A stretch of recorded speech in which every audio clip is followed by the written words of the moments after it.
Perda ini memiliki 3 tujuan secara substansi.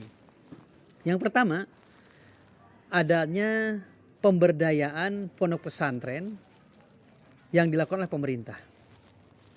Jadi pemerintah Provinsi Jawa Barat dalam pembangunan yang khusus berkaitan dengan keagamaan yang bersifat ukhrawi ini harus melibatkan pondok pesantren, harus melibatkan para kiai, harus melibatkan para jengan dan ulama. Yang kedua juga, ijazah atau syahadah dari pondok pesantren ini akan diakui oleh pemerintah. Maka ada program-program, makanya di sini kami bekerja sama dengan pihak Kementerian Agama. Kami tidak bisa lepas dari Kementerian Agama. Jadi saya bilang Pemprov dan Kementerian Agama, Pemprov Jawa Barat ini seperti kal jasadil wahid. Tidak bisa dipisahkan kami, karena satu dengan lain sering keterikatan. Termasuk juga dalam syahadah ini kami bekerja sama dengan Kementerian Agama. Kemudian juga yang kedua, ada kewajiban kami memberikan penyuluhan terhadap pondok pesantren. Tetapi penyuluhan ini tidak masuk kepada wilayah kurikulum. Karena kalau kurikulum pondok pesantren biasanya suka ikut menjiplak kepada kurikulum alma maternya. Kalau pesantren ini dari Gontor, maka sistem didaktik silabus yang ada di pondok pesantren itu seperti Gontor.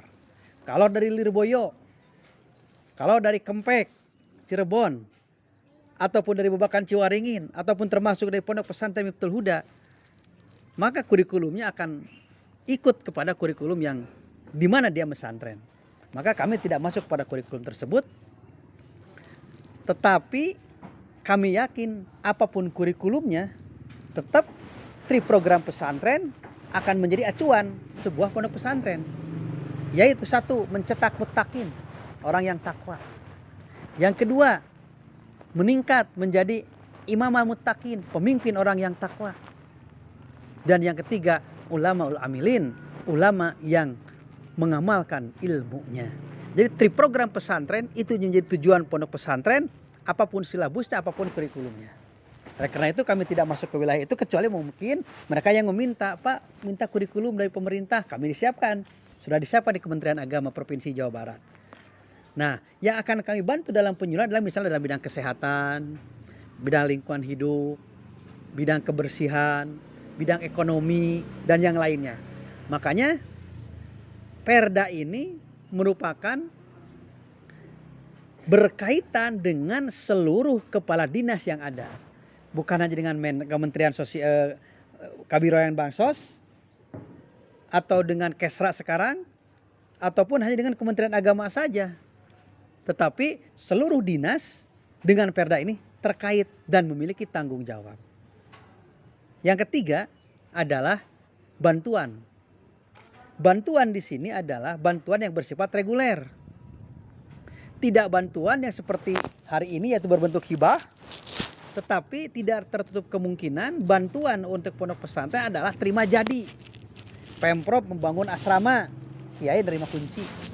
Pemprov membantu membangun madrasah, kiai terima kunci. Jadi nanti dikerjakan oleh rekanan, kiai tidak pusingkan untuk membangun.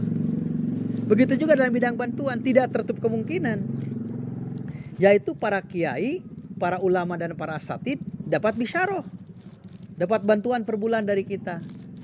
Kenapa saya bilang bisyarah? Karena mungkin hari ini belum bisa maksimal, sementara kan kerja para kiai, jasa para kiai sudah tidak terhitung. Tapi makanya bisyarah aja lah untuk membahagiakan. Tidak sesuai dengan kinerja, karena memang kinerja sangat luar biasa. Dan juga tidak tertutup kemungkinan santri salafiyah yang selama ini saya bilang yatim piatu, karena memang kalau santri salafiyah kan tidak masuk sekolah SD, SMP, SMA. Artinya tidak menerima BOS dari Kementerian Pendidikan Nasional. Tidak juga masuk kepada Madrasah Ibtidaiyah, Sanawiyah Aliyah. Artinya tidak mendapat BOS juga.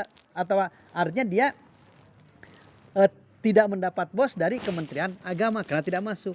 Santri salafiyah ini adalah santri yang biasa ngaji tapi tidak masuk sekolah. Maka hari ini dia tidak dapat bantuan. Maka dengan Perda ini santri salafiyah insya Allah akan mendapat bantuan dari pemerintah. Itu yang bisa saya sampaikan.